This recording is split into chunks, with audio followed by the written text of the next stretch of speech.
Hello everyone, welcome to Lukman IS. Today we are going to have the Hindu analysis of 20th October 2020.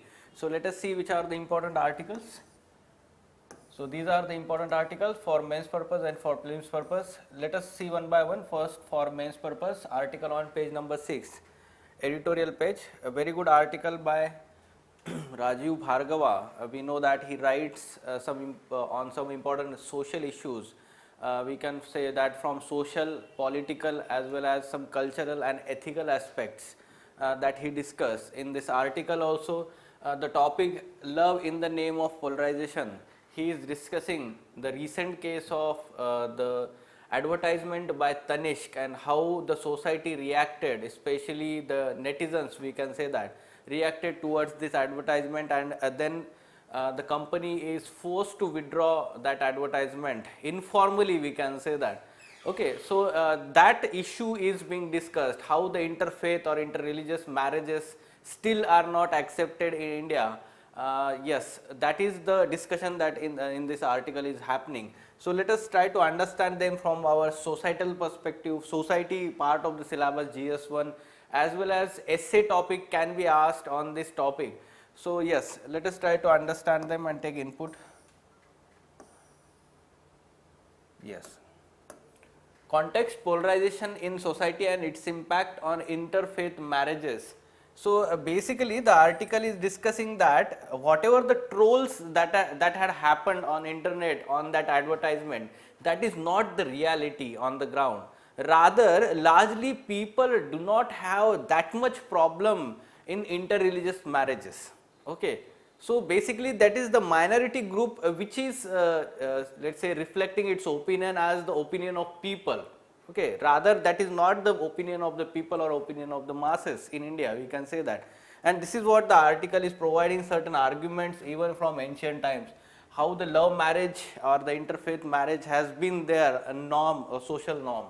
So yes, the release of Tata owned Tanishq advertisement was followed by manic backlash with complaints about hurt Hindu sentiments, threats of violence and its abrupt withdrawal.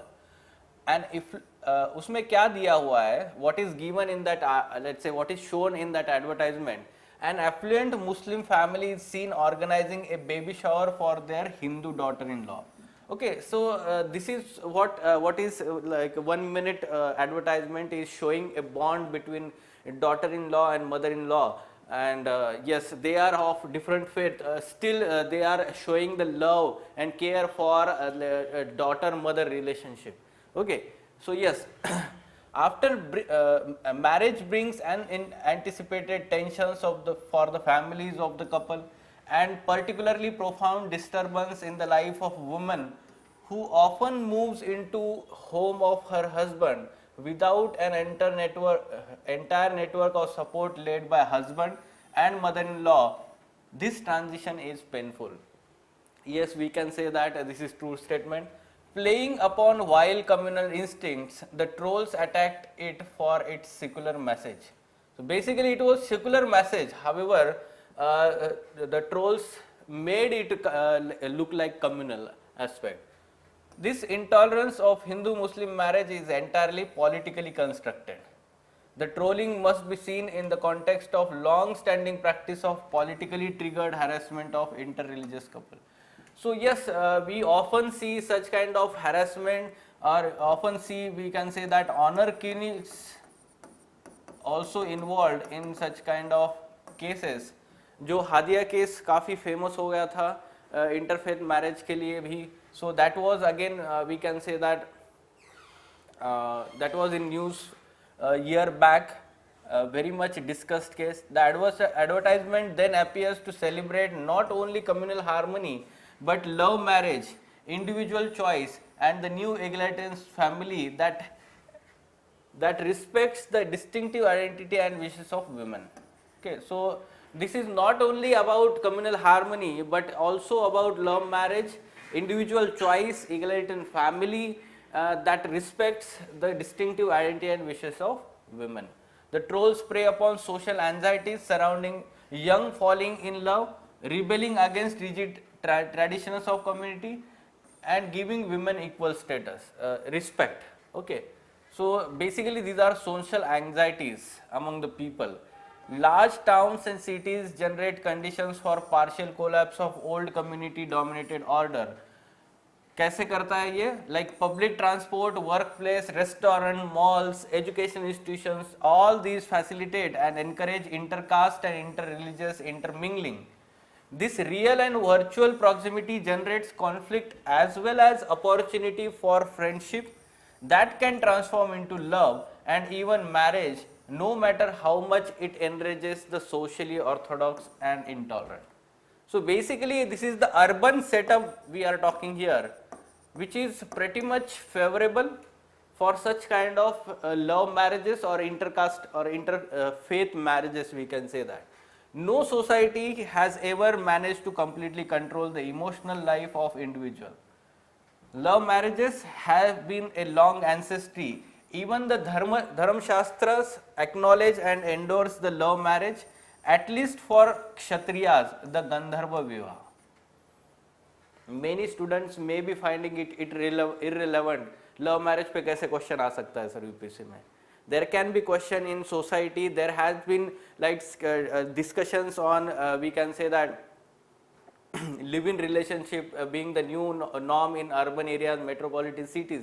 So these are basically societal aspects. The society evolves, social norms evolves, and the new norms, we can say egalitarian norms, are completely challenging the old tradition customs in Indian society. This is what is important in this aspect. Older generation is not as stubborn as assumed. At least in metropolitan cities, the initial period of social boycott and disapproval gives way to acceptance, forgiveness, accommodation and reconciliation, particularly after couple have children. Many understand that beyond a point they cannot impose their own will on consenting adults. In short, the social intolerance of interreligious marriages exists but exaggerated by the trolls. So this exists, we can accept that. However, this is being exaggerated by the trolls, we can say that on by the netizens. This is driven by the ambition of new power elites out to displace older ones. A minority within the majority community is forcing itself on everyone by claiming to be the voice of people. This is what I was talking about. The article is giving this message that this is the not voice of majority, rather the minority within the majority. Much is at stake in India today, not just communal harmony, but is also individual freedom, gender equality, freedom of speech, besides economic freedom and equality. Why it is talking about economic freedom and equality? Because this is also, this hampers the capitalistic nature of our market. Okay. So capitalist market have many drawbacks, but they allow buying and selling irrespective of person's religion, ideology, race, color and sexual preferences. This is what the plus point of, we can say, capital market. Withdrawal of advertisement undermines the principle of freedom and equality associated with safe business environment. So we can say that this was very bold move by the corporate sector. And we can say that socially progressive company also having some progressive values like Tata company, and therefore the withdrawal from that company, we can say that this is the setback in that aspect also. It is not true that all Indians are resistant to social change or that Hindus are inveterate Muslim haters. Ground reports on the ordinary people tell two stories, not one as trolls and their followers would have us believe. Okay, so basically it is talking that the trollers on the internet, they do not have the voice of the people or the masses, rather they reflect the voice of minority within the majority. On the, let's say, majority aspect, we generally let's say have peaceful relations between the different communities. We have communal harmony in our Indian society, and that's why Indian society has been able to have such kind of plurality, inclusive society since time immemorial. Okay, so this is what is expected that you should discuss. So yes, such kind of questions like discuss the impact of polarization in society on social mobility. So basically social mobility, it is talking about like intercaste marriages or interfaith or interreligious marriages. Okay, so yes, so impact of polarization जो अभी हमने discuss किया है. Social intolerance of interreligious marriages exists but is exaggerated by the trolls. So you can give the context of this example, recent example of advertisement, and then you can discuss whatever that is discussed in this article just now we have talked about. Okay, the essay topic, love in the time of polarization, directly we had taken the topic name, and yes, similar kind of essay topic can be asked, and though it looks vague, open ended, but you can bring very much different aspects of this love and polarization, two important words in that let's say topic. Okay, moving on to next article, dormant but waiting to strike. Yes, R.K. Raghavan, former CBI director, his articles are very much important with respect to internal security and international relations. Okay, so yes, during the pandemic, we have fortunately been hearing little about terror organizations of likes of Taliban, Al Qaeda, Islamic State, Lashkar-e-Taiba, Jaish-e-Mohammed. These are different names of these terrorist groups. We can say that this is partly explained by the fact that open terror attacks have been reducing, presumably because of terror outfits lacking resources, and because of temporary loss of support from these normally hostile to the non-Islamic world and tolerant Muslims.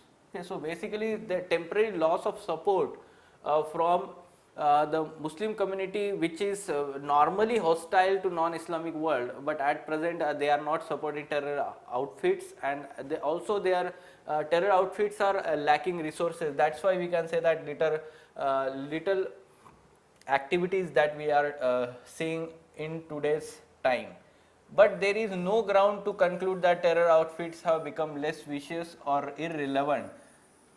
Given their past resilience, they continue to pose threats to modern society, especially to India and its neighborhood.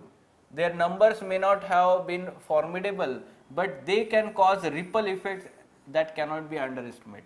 Okay, so terrorist cells are probably engaged in quiet process of garnering resources for future lethal assaults against India and other countries in the neighborhood, which are considered anti-Islamic by them.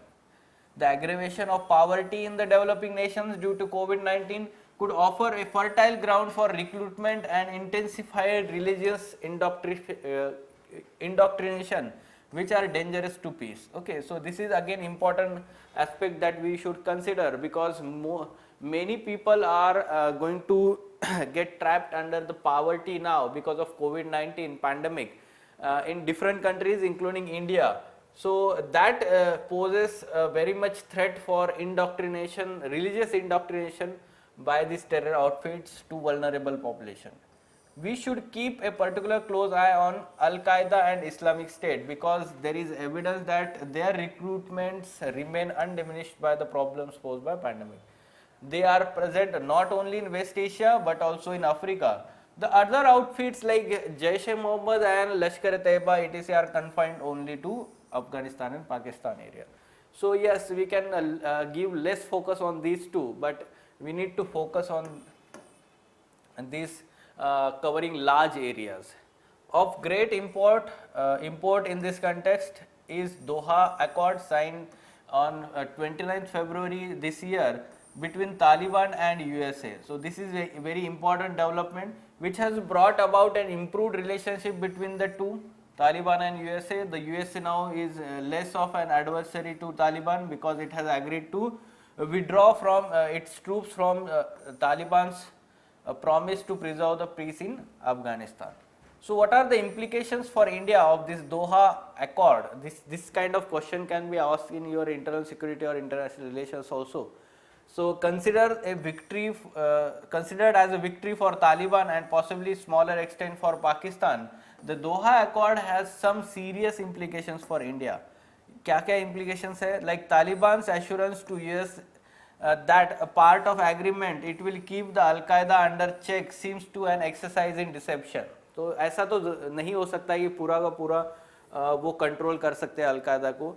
The US is not so naive as to take the Taliban's promise seriously. Okay, so yes, US is also let's say aware about this fact. The Taliban and the Al Qaeda needs each other in many areas. Both are friendly towards Pakistan. That could pose the problem for India in near future. Many recent raids by NIA point an Al Qaeda network in India. In one such raid, 9 activists belonging to Kerala and West Bengal were arrested for conspiring and attacks on various targets, including NCR region. Also relevant is training support received from Pakistan. So these are let's say the threats or implications of Doha Accord for India, and therefore India should always be careful. अभी कोई terror attack नहीं हो रहा है या activities नहीं हो रहे, इसका मतलब ये नहीं है कि वो वीक हो गए. So we need to be always careful and attentive towards these activities, especially our intelligence agencies should be on their toe. So for this purpose, okay. So this is what the article is talking about. Yes, finally the Australia to take part in Malabar naval exercises.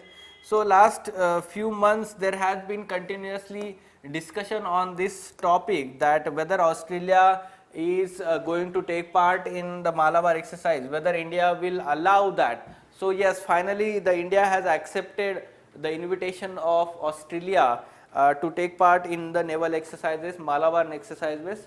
So yes, amid the ongoing standoff with China, the Ministry of Defence announced Australia will join Malabar 2020 naval exercise consisting of India, Japan and US to be held next month. ये नवंबर में होने वाले हैं और वो होने वाले हैं बे ऑफ बंगाल में. ठीक है. This will formally bring together the militaries of 4 countries in the Quad grouping. Fine. Australian Foreign Minister said that it will bolster the ability of India, these 4 countries, to work together, uphold peace, stability across the country. Okay. The exercise is scheduled to be held in November, and the planning conference to finalize the modalities on the exercise to be held virtually this month. This year the exercise to be planned on non-contact at sea format. Okay. So basic things about Malabar exercise, this is important for your prelims examination. This is annual exercise between navies of India, Japan, US and now you can say Australia. For first time it is participating in 2020. It is held alternatively in Indian and Pacific Ocean. This is uniqueness of this. Started first in 1992 as bilateral exercise between India and US. It became trilateral exercise after inclusion of Japan in 2015. Last exercise was held in Philippines Sea in year 2019. So that's why this year is going to be held in India. Malabar exercise were delayed due to COVID-19 pandemic and are scheduled to be held in November in Bay of Bengal. Okay. So this year they are going to be held in Indian Ocean. Fine. So this kind of question we can expect. Earlier also we have seen this kind of question on Malabar exercise. It is biennial exercise between navies of, not biennial, rather it is annual. So this is incorrect. It is held alternatively, yes, Indian Ocean and Pacific Ocean. Started as bilateral exercise, it became trilateral in 2015. There can be question now, it became quadrilateral exercise this year in 2020. आपको 2021 में question आ सकता है prelims में. Fine. So yes, this is correct statement. So 2 and 3 is the correct answer. Yes, no time for relaxation. WHO, World Health Organization. So yes, it has said that it cautioned against any relaxation of response action following the recent slight decline in COVID-19 cases in Southeast Asia region, saying that pandemic continues unabated and our response only needs to be strengthened to further curtail virus transmission. The upcoming festival season and approaching winter or cold season threatened to aggravate the situation if we let our guard down. Okay, so we need to be, let's say, very careful. People must remember 3 C's: avoid crowded spaces, avoid closed settings, avoid confined and enclosed spaces with poor ventilation. So again, very good points. We can say that 3 C's to be mentioned here, along with maintaining physical distance, hand hygiene, cough etiquette, and wear mask when and where it is needed. Okay, so this is to be followed as important protocol so as to eliminate or curtail the virus transmission. Yes, some important captions and quotations from today's newspaper. So all of these relates to first article, society, or we can say essay, even ethics also there can be question on this topic. So yes, ethics में क्या question आ सकता है, like whether religion, customs, tradition are above love, care, compassion और human values. तो उसमें आपने ये example डालना चाहिए. दोनों का जो डायलेमा है या हम बोल सकते हैं कॉन्फ्लिक्ट होता है सोसाइटी में. Fine. So there can be even we can say that topic और let's say inter religion marriage, ये टॉपिक ज़रूर आ सकता है. Okay, especially in times of polarized society or polarization. Fine. So these were the important articles from today's The Hindu newspaper. So especially those who are preparing for mains examination and in general students, I would like to give some important aspect for preparation. Like for example, I generally talk it about like 5R formula. Now what is this 5R formula? First R is, we can say that read, second R is retrieve, third R is revise, fourth R is retain, and fifth R is reproduce. Now what is the context here? Read means here you have to read various books and reference materials. For the first time maybe you are reading about it. Retrieve means make notes from those books. Retrieve मतलब क्या है कि जो relevant content है वो retrieve करना है वो book से. Okay, so make notes, revise notes, and retain in your mind or memory the much or much more that you retain in your memory, you are going to reproduce in exam paper. So this is what the 5R formula, especially we can say that this is applicable to mains examination, written examination. So you start read, then retrieve, revise, retain and reproduce. This is the 5R formula that is to be followed in general for this examination. And the more you give, let's say the more near the exam comes, this should shift in this manner. ठीक है, जो exam दूर है तो आपने focus ज्यादा reading को और रिट्रीव को करना है, यानी कि नोट्स मेकिंग को, पढ़ने को. ठीक है, ये इसका ज्यादा टेंशन नहीं लेना है अभी. बट जब एग्जाम नजदीक आती है तो इसको कम करना है और इसको फोकस करना है. Revise, retain and reproduce, this should be the approach. Okay, so yes, in your let's say study hall, study room, you can put such kind of let's say strategy in front of you always, that make you motivate to further studies. Fine. So yes, for further information on editorial discussion classes or ED classes which the new batch has just begun, so in that batch the focus is on giving you a holistic perspective, in-depth analysis of mains related issues by Ansari sir and team. So further information regarding that class you can contact Lukman IAS. Thank you.